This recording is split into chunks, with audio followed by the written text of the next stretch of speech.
इधर अमेरिका के अखबार द वॉशिंगटन पोस्ट ने रिपोर्ट दी कि अमेरिका एक तरफ तो ईरान से बातचीत की कोशिश में जुटा है, दूसरी तरफ वो उसके खिलाफ ग्राउंड ऑपरेशन की तैयारी भी कर रहा है।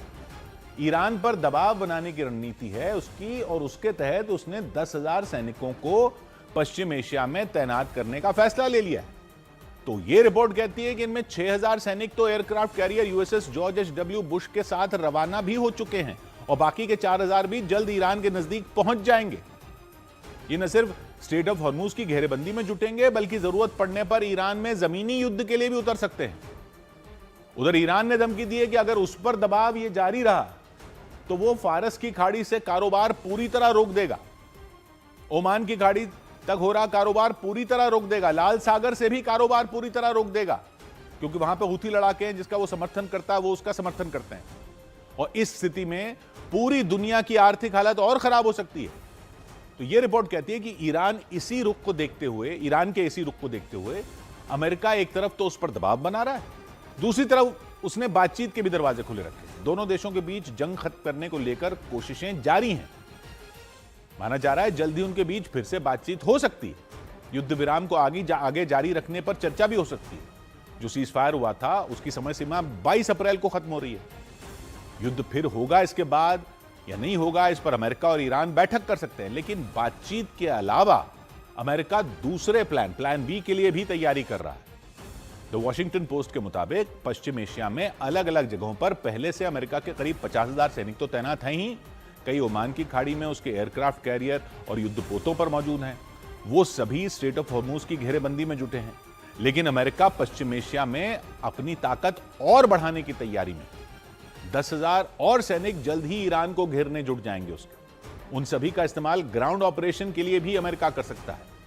अगर युद्ध जारी रहा तो उस स्थिति में वो ईरान की जमीन पर भी उतर सकते हैं। यह दबाव बना रहा है अमेरिका, और आर पार की लड़ाई वो लड़ सकते हैं उसके सैनिक। अमेरिका जो अपने 10,000 और सैनिकों को वहां भेज रहा है, उनमें 6,000 सैनिक किसी भी वक्त ओमान की खाड़ी में पहुंच सकते हैं, क्योंकि वो जो उसका एयरक्राफ्ट कैरियर है यूएसएस जॉर्ज एच.डब्ल्यू. बुश, वो वहां जा रहा है, उसके साथ है।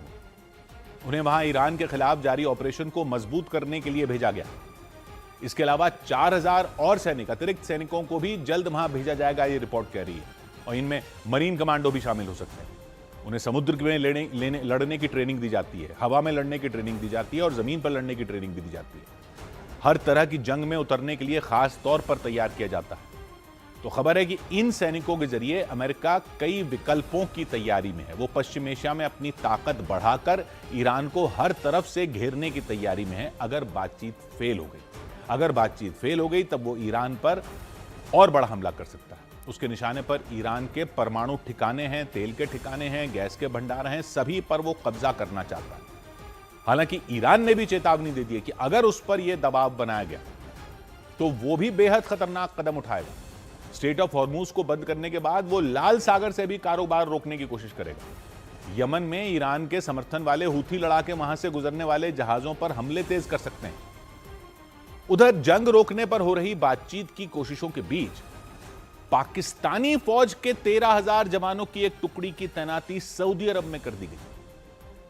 कतर के न्यूज चैनल अल जजीरा ने बताया कि पाकिस्तान ने सऊदी अरब में अपने करीब 13,000 सैनिक और 18 लड़ाकू विमान भी तैनात कर दिए।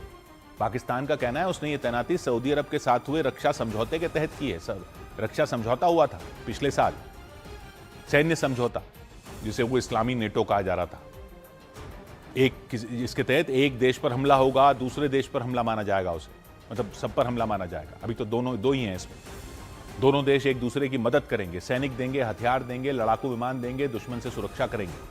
अमेरिका के साथ जंग के दौरान ईरान ने सऊदी अरब को भी निशाना बनाया, तो ईरान ने सऊदी अरब पर भी हमले किए, मिसाइलें गिराई, ड्रोन गिराए। अमेरिका के सैन्य ठिकाने जो हैं सऊदी अरब में, उनको तबाह करने की कोशिश की, और यहां तक कि ईरान ने वहां के तेल ठिकानों को भी नहीं छोड़ा, वहां भी हमले किए। सऊदी अरब को ईरान से खतरा महसूस हुआ तो उसने पाकिस्तान को सैन्य समझौते की याद दिलाई। अब पाकिस्तान के लगभग 13,000 जवान और करीब 18 लड़ाकू विमान सऊदी अरब भेज दिए गए हैं सुरक्षा के लिए, पहरेदारी के लिए। 1991 की गल्फ वॉर के बाद पाकिस्तान की सऊदी अरब में यह सबसे बड़ी सैन्य तैनाती बताई जा रही।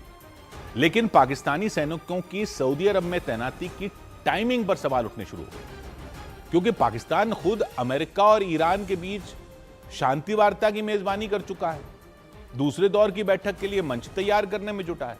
मतलब एक तरफ पाकिस्तान शांति की कोशिश में, दूसरी तरफ सऊदी अरब को मजबूत सैन्य मदद दे रहा है। हालांकि रॉयटर्स से बातचीत में पाकिस्तानी सेना के एक अधिकारी ने दावा किया कि सऊदी अरब में यह तैनाती किसी पर हमले के लिए नहीं की गई है, बल्कि शांति व्यवस्था को कायम रखने का एक प्रयास है।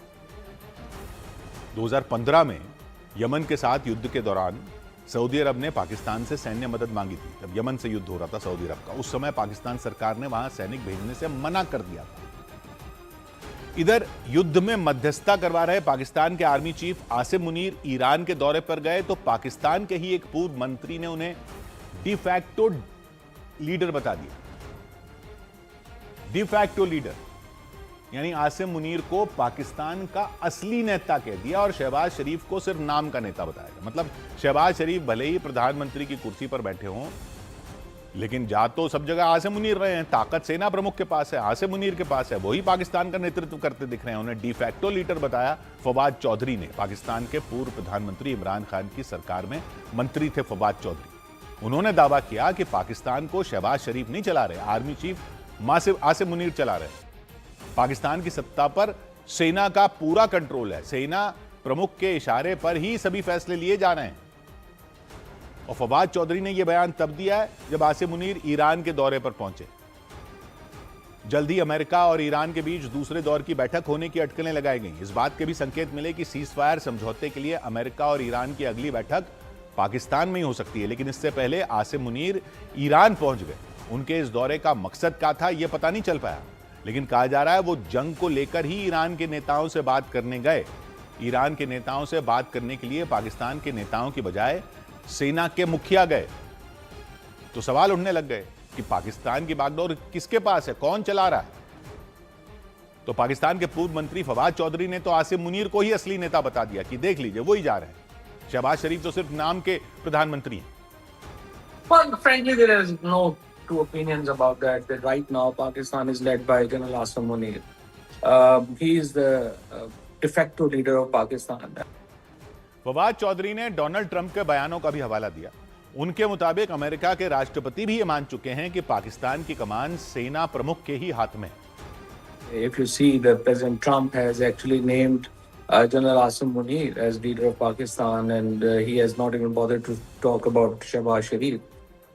ट्रंप ने जब सीज फायर का ऐलान किया था तब भी उन्होंने आसिम मुनीर का जिक्र किया था, शहबाज शरीफ का भी नाम नहीं आता। लेकिन सेना प्रमुख का राजनीतिक मामलों में नाम जुड़ना पाकिस्तान में विपक्ष के नेताओं को भी खलने लग गया। इधर लोकसभा में महिला आरक्षण और परिसीमन से जुड़े 3 विधेयक पेश कर दिए गए।